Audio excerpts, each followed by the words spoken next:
Good morning students. Hope आप सब ठीक हो। चलो आज हम कंटिन्यू करते हैं हमारी पार्ट 4 ऑफ सिमिलर ट्रायंगल्स वाली हमारी जो सीरीज चल रही है, इसकी हम आज पार्ट 4 देखते हैं। आपको पता है आज हम क्या पढ़ने वाले हैं? आज हम एक बहुत बहुत interesting and important theorem prove करने वाले हैं, that is converse of basic proportionality theorem. ठीक है, अगर कोई हमारे पास नए स्टूडेंट जुड़े हैं तो please I recommend you to watch the part 3 and the part 2 particularly, क्योंकि पार्ट 2 में हमने बेसिक प्रोपोर्शनैलिटी थ्योरम को प्रूव किया और पार्ट 3 में उसके आधार पे हमने कुछ प्रॉब्लम सॉल्व किए थे। ठीक है, and with regard to the significance of this particular theorem के ये बहुत बहुत इंपॉर्टेंट है स्टेट और सेंट्रल सिलेबस के लिए, स्पेशली बेसिक और स्टैंडर्ड दोनों के लिए इक्वली इंपॉर्टेंट रखती है। Okay, and I will make sure that this today's explanation would be the simplest and the easiest one that you will find it anywhere, I guarantee you। ठीक है, so but before we dive into the theorem, मैं आपके साथ कुछ quick recap करना चाहता हूं। उसके साथ मैं आपको कुछ प्री रिक्विजाइट्स, ये थ्योरम को समझने के कुछ प्री रिक्विजाइट्स आपके साथ क्विक शेयर करना चाहता हूं। आपको याद है ना कि in a triangle ABC, BPT याद है आपको? बीपीटी की statement, in a triangle ABC if a line drawn, that is the line DE drawn is parallel to BC, अगर ये बीसी को पैरेलल है, ठीक है, if D is parallel to BC, then it divides, this line divides the other two sides, that is these two sides को divide करती है in the same ratio, यानी AD by DB ये जो रेशियो है is equal to AE by EC। ठीक है, ये रिकैप्चुलेशन है, मैं फिर बता रहा हूं ये एक्सप्लेनेशन नहीं होता है। ओके, चलिए, तो ये बीपीटी जो था, मैं आपको कन्वर्स क्या चीज होती है बताना चाह रहा हूं। हमारी थ्योरम की जो कंप्लीट स्टेटमेंट होती है, ये थ्योरम की स्टेटमेंट में दो कंडीशंस होते हैं। कितने कंडीशंस होते हैं? दो कंडीशन। तो उसमें एक कंडीशन आपको प्रोवाइडेड यानी कि गिवन होता है। यूजिंग दिस आपको ये दूसरा प्रूफ करना है, आपको ये प्रूफ करना है, बताना है। ठीक है, तो मानो अगर ये हो गया P, if P is given, then हम Q कंडीशन प्रूफ करने वाले हैं, राइट? अब इसका कन्वर्स क्या बनेगा? ये तो बीबीटी थी हमारी, अब इसका कन्वर्स क्या बनेगा? Converse will be simply the reverse of the conditions. अगर आप ये कंडीशंस को रिवर्स करते हो तो उसको हम कहेंगे कन्वर्स। वो कैसे? If Q then P। ठीक है, तो वो क्या बन जाएगा यहां पे? इफ Q, यानी कि if the ratios are equal, अगर ये रेशियोज इक्वल है तो देन P। आप क्या प्रूफ करने वाले हो यहां पे आज? आप प्रूफ करोगे DE is parallel to BC। Fine, इसको अब हमारी स्टेटमेंट से हम इसको कनेक्ट करके देखते हैं कि ये रेशियोज आर गिवन। देखें, if a line divides, okay, we are talking about this line DE, if it divides the two sides of a triangle, ये ट्रायंगल के दोनों साइड को ये डिवाइड करती है, कैसे? इन द सेम रेशियो। देखिए, ये जो ब्लू वाला जो पार्ट है ना, ब्लू टेक्स्ट में, ये हमारी गिवन इंफॉर्मेशन है। ठीक है, इसके आधार पे देन हम ये प्रूफ करेंगे। तो गिवन क्या कहता है कि if a line, we are talking about this line DE, it divides two sides of a triangle, ये ट्रायंगल के दो साइड्स को ये डिवाइड कर रहा है। कैसे डिवाइड कर रहा है? In the same ratio. Okay, तो इफ के बाद ये P है आपका, ये गिवन पार्ट है, देन ओके आप क्या प्रूव करोगे? The line is parallel to the third side. The line, we are talking about this line DE is parallel to the third side, ये थर्ड साइड को parallel है, ये आपको बताना है। Hope you understood. ओके, आप उसको कनेक्ट कर रहे हो ना? चलिए आज हम गिवन लिखते हैं quickly. In triangle ABC what is given? क्या गिवन है? कि रेशियोज आर सेम, यानी AD by DB is equal to AE by EC। Got it? ये रेशियोज इक्वल है। तो हमको टू प्रूव, हमको प्रूफ क्या करना है? DE, the line DE, the line is parallel to the third side, that is DE is parallel to what? BC। ये हम प्रूफ करने वाले हैं। फाइन, सो अभी हम यहाँ पे कंस्ट्रक्शन करेंगे। ये प्रूफ वाला पार्ट तो जनरल पार्ट हो गया, but in this particular theorem एक और पार्ट भी है, दैट इज कंस्ट्रक्शन, राइट? चले, कंस्ट्रक्शन क्यों है कि अगर आप रियल नंबर्स वाला चैप्टर अपना जानते हो तो उसमें हमने जब इरेशनल नंबर्स प्रूफ करनी थी तो हमने उसको कैसे प्रूफ किया? इन ए कॉन्ट्ररी वे। आपको याद है ना कॉन्ट्ररी वे? मैं भी आपको एक बार बताता हूं क्विकली, कॉन्ट्ररी वे क्या चीज होती है। अगर आपको नहीं भी याद है तो नॉट टू वरी, हम इसको एज्यूम करेंगे कि ये पैरेलल नहीं है, उसको हम कहेंगे कॉन्ट्ररी वे। रियल नंबर्स में हमने देखा कि अगर हमको बताना है कि if root two is to be proved as irrational, अगर हमको इरेशनल प्रूव करना होता तो हम इसकी शुरुआत करते थे अज्यूमिंग दैट कि रूट टू इज रेशनल, इसको हम रेशनल अज्यूम करके शुरू करते हैं, एंड देन लास्ट में हम बताते हैं कि ये अजम्पशन हमारा रॉन्ग है, वो रेशनल नहीं बल्कि इरेशनल है। याद है ना आपको? तो वही टेक्निक हम यूज करने वाले हैं यहां पे to prove this converse of BPT. Fine. तो पहले अब हम इसके लिए कंस्ट्रक्शन करते हैं। हमको तो प्रूव करना है कि डी बीसी को पैरेलल है, but let us assume DE is not parallel to BC. कुछ देर के लिए हम अज्यूम करेंगे कि डी बीसी को पैरेलल नहीं है। एक और लाइन है, हम एक और लाइन यहाँ पे कंस्ट्रक्शन में ले रहे हैं कि let's say some DF, okay, some DF is parallel to BC. थोड़ी देर के लिए हम अज्यूम करते हैं, ठीक है। पहले तो ये गिवन वाला पार्ट था आपका, ये रेशियोज इक्वल थे, AD by DB equal to AE by EC. If in a construction, what did we do is we have drawn a line DF such that this DF is parallel to BC. ये हमारा assumption है। Remember, we are assuming this. हमने इसको assume किया है कि DF BC को parallel है। हम देखेंगे कि वो होती है नहीं होती है। अगर मानो ये DF parallel है तो if ये कंटिन्यूएशन है प्रूफ का, मैं यहाँ पे स्पेस सेव करने लिख रहा हूं कि मानो अगर DF is parallel to BC then क्या हो जाएगा, AD by DB, ये ratio AD by DB is equal to AF by FC होगा ना।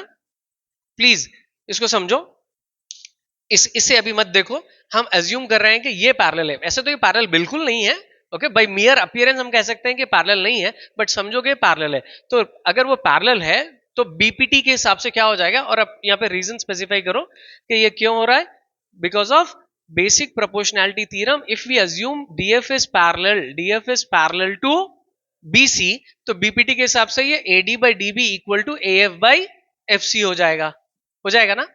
सो बट प्रीवियसली गिवन में हमारे पास क्या था कि कंडीशन, जो गिवन में कंडीशन था उसको हम 1 और इसको 2 नाम देते हैं, और इन दोनों को आप कंपेयर करके देखिए कि यहाँ पे AD by DB is equal to क्या है, AE by EC है, और यहाँ पे AD by DB is equal to AF by FC है।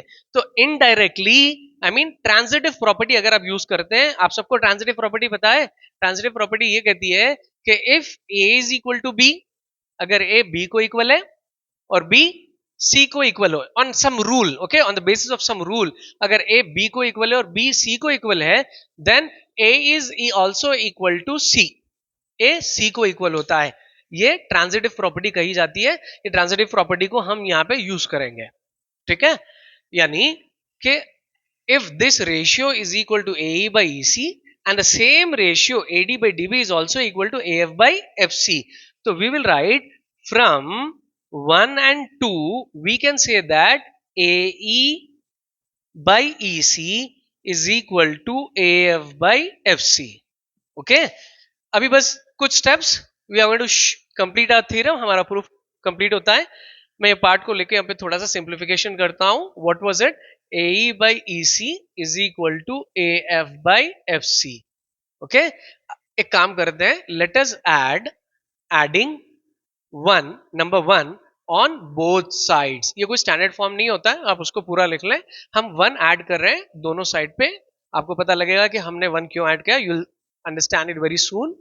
that is AE by EC plus 1 equals to AF by FC plus 1। we have added number 1 on both the sides। याद रखिए mathematically जब आपको कोई एक चीज या कोई चीज आपको ऐड करना हो तो दो साइड में ऐड करें, सबट्रैक्ट करना है तो दो साइड करें, मल्टीप्लाई या डिवाइड हो तो ऑन बोथ द साइड्स हमको इसको करना पड़ेगा, ठीक है। सो ऑन एडिंग 1, अभी हम एलसीएम से इसको सिंप्लीफाई करते हैं, तो ये क्या बन जाएगा, AE प्लस ये EC अगर मैं इंटू करता हूं तो ये EC यहाँ आ जाएगी, EC into 1 divided by EC। उसी तरह यहाँ पे क्या हो जाएगा, AF plus FC into 1 FC divided by FC, ठीक है। नाउ अभी हम ये पार्ट देखिए, numerator AE plus EC, AE plus EC, A to E EC, can I right completely AC लिख सकता हूं ना मैं इसको, ये पूरा कंप्लीट क्या हो जाएगा AC, तो मैं इसको रिप्लेस करता हूं with AC divided by EC। In the similar manner ये क्या है, AF plus FC, A to F plus F to C, can I right it completely AC, हम इसको पूरी एक लाइन सेगमेंट ले लेते हैं ना भाई, ये पार्ट और ये पार्ट को हम इसको रिप्लेस करते हैं with AC by FC, just 2 steps. Okay, बस 2 स्टेप्स खत्म हो जाएगा ये। देखें, I am comparing this ratios, तो यहाँ पे AC और AC जो लाइन सेगमेंट है ये इक्वल है, इसकी लेंथ हमको पता नहीं है बट ये इक्वल है। तो मैं मानो कुछ देर के लिए, डोंट कैंसिल इट, तो मैं इसको अगर कैंसिल करता हूं, ओके, डोंट कैंसिल, इसको कैंसिल मत करो क्योंकि हमको इसकी लेंथ नहीं मालूम है।